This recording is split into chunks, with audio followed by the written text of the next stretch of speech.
He plucked a hair off my jacket and ate it in front of me. Howdy heckin' hello H2O's roller bros and your sideways 8 gays alike. I'm your guide Q, and today we're asking Reddit some more stuff. We got this question: what's the most disturbing thing somebody did because they had a crush on you? I have definitely been on the giving end of the disturbing things, and I might share some of those stories in here. They're not as bad as most of the things we'll look at in this Ask Reddit though, so let's just get right into these disturbing stories. Walked a good 5 miles with me because she was going my way. I was almost home before I found out she lived 30 seconds from the pub I met her in.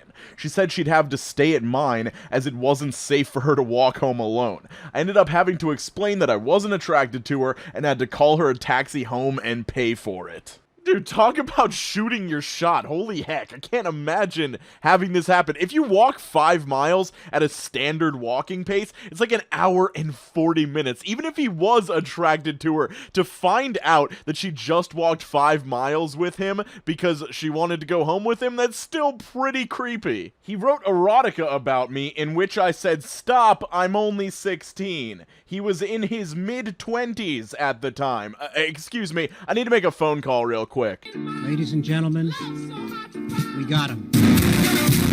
This was a while ago in high school, so I don't know if I can really fault him for being a dumb bum, but he told everyone we knew that I was his dream girl and that we were going to get married. He actively sought out rumors about who I was crushing on, or who was crushing on me, or just any guy who would talk to me, and tell them to please, please, please let him have a chance and to not ask me out. Weirdest thing is, I didn't even really talk to him, didn't even know his last name, just said hi during calculus every morning. Okay, I know I don't need to say this, but don't do this. Not only are you not going to get your desired effect of getting people to stop hitting on the girl that you like, but then everybody's gonna be talking about you asking everybody to leave his crush alone. It's just, you're gonna get a really bad reputation, and I hope this dude got better out of high school. They paid someone to attack me so they could rescue me. Didn't work. Hit the attacker with a book bag, pinned him down, he started yelling that he had been paid to do it just as the other guy showed up. On my way home from work, he knew my schedule and I took the bus. Alright, let's talk about the many reasons why this is a terrible idea. This is probably the best way it could have gone. Let's say the attack is successful, you swoop in, save the day. The person that has been attacked is probably still going to want to press charges on the person that attacked them, which is the person that you paid, most likely your friend. So you either have to come clean and say that you set up the situation, or just have your friend go to prison for assault. And let's say for some reason they don't press charges, it's still not a guarantee they're going to be into you and they're just going to be swept off of their feet by you saving them from this attack. They might just be super thankful and still not want to hook up with you. And to be completely honest, if you're at the fake assault phase of your plan to woo this person, I can guarantee 100% they would not hook up with you after you saved them. I remember this event so clearly. This happened in the first grade of school. The class was sitting on the ground for story time. A girl named F wearing a purple dress and white stockings sits down next to me.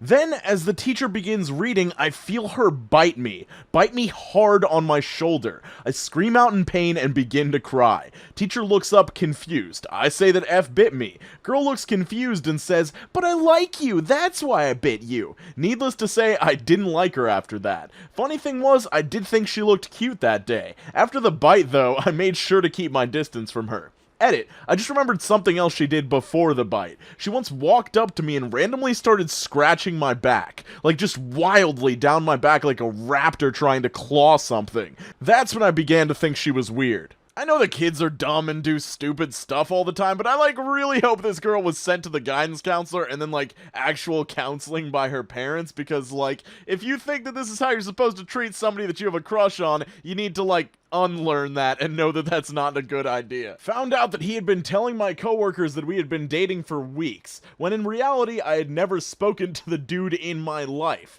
Found out when I was asked about my crazy weekend with my boyfriend, when I am in fact single as hell. Once again, incredible strategy. If you can't be with the girl you want to be with, just tell everybody you're together, and maybe if people believe it enough, it'll just become real. This dude I knew for a while went out of his way to introduce himself to me. He was nice enough, we hung out in group situations sometimes. Eventually, he started to do weird stuff. He asked me where I'd bought some new clothes, and then I saw him the next week wearing the exact same clothes. The shirt and jeans and shoes. Then I started seeing his car on my street at random times of the night. I got up to go to the bathroom one night and to let my cat in, and he was sitting in his car watching my house. I wasn't scared of this guy, he was weaker than me, but it was really weird. He'd call me and put me on speakerphone and then record our conversations. I found this out from a mutual friend. Anyway, I made sure he knew I didn't like it and stopped hanging out with that group of friends. Then a few months later, I received a call from one of my best friends who told me a story about the same guy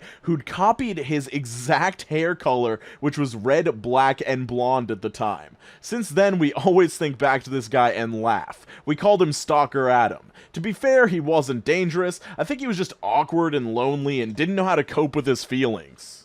So, I'm glad that you didn't feel threatened by this dude, but I think you might be giving him a bit too much credit. I mean, maybe he didn't seem dangerous to you, but staying outside of someone's house at random hours of the night is extremely creepy, and I wouldn't trust that person not to, like, creep up to my window and watch me sleep or try to break in or something like that. And honestly, if you watching this video are being stalked by somebody, like, call the police. You never know when stalking can escalate to something much more serious. A classmate of mine who I barely talked to came up to me on Valentine's Day and handed me chocolates and a huge teddy bear with my name sewn into it. A bit weird, but I was appreciative of their gift. However, the worst part is that they handed me a drawing of me leaning on a motorcycle in very revealing clothes that looked kinky as hell. Keep in mind that my fashion is quite conservative. And then proceeded to loudly recite a 2-page long love poem in public while I was with my friends. The poem referred to me as his princess, love of his life, etc. I rejected him and never spoke to him again. So I think we've established this a few times on the channel. Extravagant gifts and gestures, not an awesome idea if you barely know someone at all. I did a similar thing to this when I was in 3rd grade. I wrote like a little poem for a girl, and I folded it up and put it inside of a heart envelope that my sister made for me because she was like encouraging me to do this for some reason. And I handed it to her at lunch, being like, hey, I got this thing for you. And she threw it in the trash. I kid you not. She walked right over to the trash bin and threw it away. She did not want to even find out. She was not even curious of what was inside of that envelope. And honestly, in retrospect, I think she did me a huge favor by doing that, because, I mean, all she's telling her friends in that situation is, oh, Q handed me this heart envelope and it was so cringy. If she had actually read the poem that I wrote, it would have been such a worse story to tell to her friends, so luckily, I got off easy.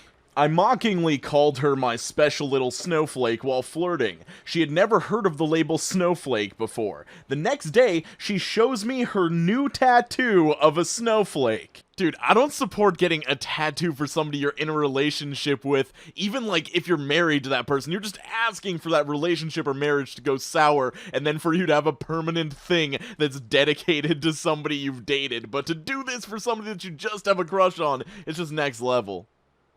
Sent me pictures of her cutting herself after she found out I had a girlfriend. This is a pretty serious one. If you are self-harming, please go get help, and please, for the love of God, never use your self-harm to guilt somebody else, because that's really, really horrible and manipulative. Like, I'm sorry you're going through that, but if you use it against somebody else, you're going to be putting them through a level of trauma just seeing that and thinking that they had something to do with it. And I mean, absolutely no offense to people who self-harm. Most of them do not do anything like this at all. I've known quite a few people in my life that have self-harmed, and they were just going through their own personal struggle. They did not use it to manipulate anyone else or be like, I'm doing this because of you to a person. So this is a very atypical situation. in my personal experience. Let me know if you've experienced something different. They wrote a love letter in blood. Somehow the teacher got a hold of it, and then the whole school found out. Now, I was pretty edgy in middle school, high school, but I never wrote a letter in blood. That is hardcore.